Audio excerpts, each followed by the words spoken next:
Peace, infinite waters diving deep once again. This is Sexology, water, fire, hot, cold, yin, yang. And this is it. To masturbate or not to masturbate. This is grown folks' topic. And when we talk of masturbation, and a lot of the times it's a big taboo subject. In fact, probably the whole of sexuality, you don't talk about sex on the table, but these things have to be talked about. And I remember on my journey growing up, when we talk of masturbation, a lot of the times it was seen even among my school friends as, they even called it choking the chicken or bashing the bishop, or even for a woman it would be rubbing the lamp. So we have all of these terms, and it's amazing. A lot of parents even today, they don't even know how intelligent about on these sexual issues their children are. They think, oh, my child is just, no, that your child knows more about it than you, because they are becoming more sexual even quicker these days, just due to the whole hormones in the meats and all of these things. Many people are maturing very quickly on the planet. But what I realized on my journey, that when we talk of is masturbation good or bad, I feel we have to look at it in a holistic way when we talk of just the masculine and feminine principles. And for me, when we talk about semen, what is semen? In my mind, semen is pure light energy. It's basically compressed sunlight. That's all it is. And for me, I always say, be careful with the energy you use within your body, that you get rid of. And for me, it's amazing, because when we talk of just a lot of people, men say after they masturbate, they feel very tired and weak. Almost like the energy has just disappeared all of a sudden. And at the same time, I just look at it like this, that a lot of the sex education we've been taught about masturbation has been flawed, because we're not really told about the significance of the power semen holds. And for me, I've just seen on my journey that cultivating sexual energy has empowered me, and it's made me stronger. I mean, growing up in those days, I realized that you had so much energy. It's almost like you had this heat just to get rid of this energy. But the more and more I began to journey and read and go within to the greatest book alive, which is within ourselves, I just realized that in essence, we have to cultivate the sexual energy. We have to make it, we have to raise it all the time, raise it. That makes us stronger. And I just saw the transformation within my own life. And I realized, even from a deeper level, within the human body, there are 7 glands within the body. And that's the pituitary gland, the pineal gland, the thyroid, the thalamus, the pancreas, the adrenal, and the sexual glands. So when you're releasing something from the sexual glands, I use the analogy of 7 cups of water. Once you release all the water out of one cup, then the other 6 cups have to make up for the loss of the 7th cup. So there's energy imbalance, and that's what happens. I mean, we're living in a society which, in one way, we see sexuality as something very nasty, something very dirty, but at the same time, because of the repression of sexuality, many of us, we become even more sexually promiscuous. And a lot of men are just masturbating, getting rid of their energy. A lot of women are doing the same, instead of cultivating it. And for me, I found, when I actually had that light bulb moment, I said, okay, I've got it. Because look at the words, we say coming, but in essence, it should be called going, because nutrients are leaving your body. Some people have even said that semen is brain fluid. What do you think of that? It's not about scaring people here. On my journey, I realized that all semen is just pure light energy. And at the same time, there's nothing wrong in my mind with masturbation. But at the same time, you have to realize that there are consequences for every action.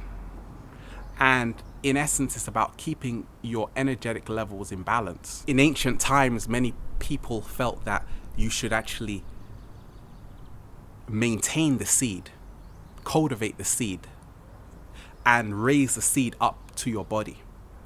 And a lot of the times they saw semen as life force. In essence, the semen would be the sacrifice for the child. That would be, so a lot of the times, unless you are not replacing it, then you've got a problem.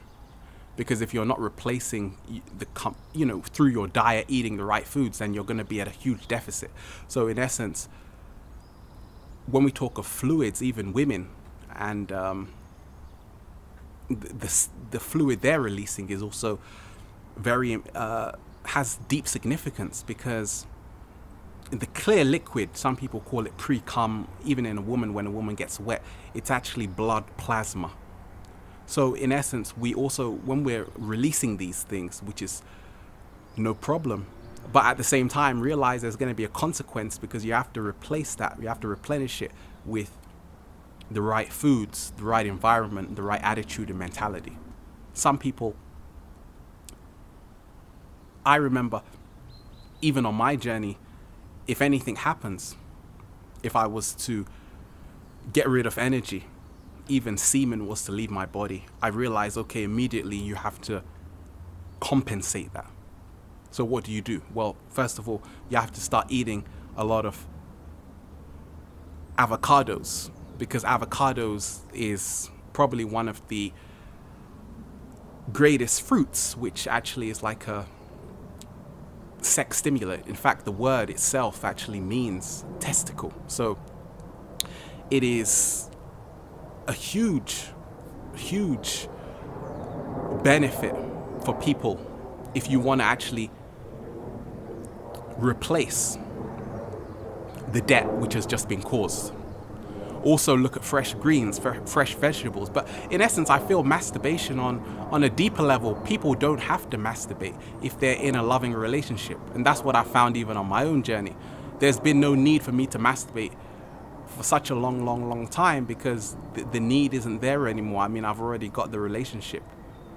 So it's a case whereby when two people actually are in communion with each other, some people say masturbation is a selfish act because you do it by yourself. So many people have different opinions, but for me, I always feel that when people come together, the yin and the yang essence, when you actually meet a woman, there's no need for men to masturbate. Just the same as when a woman meets a real man, then there's no need for a dildo or rubbing the lamp. But in essence, I feel it's about looking at things in a holistic way, and nothing is good or bad. People should not be moved by fear, but essentially by their own intuition and their inward journey, going deep within themselves and asking themselves the big question. Here, I recommend this book, The Tao of Sexology by Stephen T. Chang. And this book is very profound. It basically woke me up to a lot of different things in sexology, but a lot of the things as well, they came from my own inner knowing. And this book is quite hard to get hold of, but if you get a copy, read it, because it has very simple truths about sexuality and basically about techniques people can use even to have intercourse without ejaculating. Because in essence, what happens is there's orgasm and there's ejaculation are two different processes. When people realize that, people can actually have a sexual intimate connection for a lot longer. A lot of women are not satisfied when their man just quickly ejaculates. And why do men ejaculate? Well, we can look at it because men are yang energy, fire energy. So men actually have to cool themselves down. Women have to warm themselves up. It's like a man meets a woman. Oh, why is this woman so cool and relaxed while my heart is beating? Because the women are water energy. So in essence, they take longer for their bodies to get warmed up. Men are already hot. So that's why a lot of men, we can't even keep our composure when we're in the presence of a very beautiful woman. So, but at the same time, saying that everyone is unique, and gender in essence is just an illusion anyway. But there are just so many things we have to discover and we have to set right within humanity, because in essence, sexual energy is creative energy. And when we are creative, the sexual energy flows. Infinite waters, diving deep. Gosh, I'm sweating. It's hot in here, boy. And also, one thing, a lot of people say, okay, men think about sex every 3 seconds. And for me, I don't feel that's true. It's more like, it depends who you are.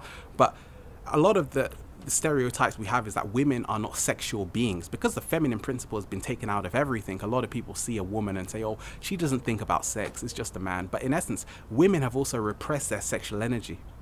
And they also have to open up themselves again, because women are just as sexual as men. And that's how the universe creates yin and yang energies to be equally charged with the same frequency. So women are just as horny as men. It's just that society has made them feel that sex is something dirty. But masturbation, is it good or bad? Well, that's up to you to decide on your journey. Everybody is different. Everybody is having a different experience. Essentially, there's no rules or boundaries, but beware of consequences and learn from everything. That's what I'm doing. Stay well, stay open. Infinite waters, diving deep once again. Peace.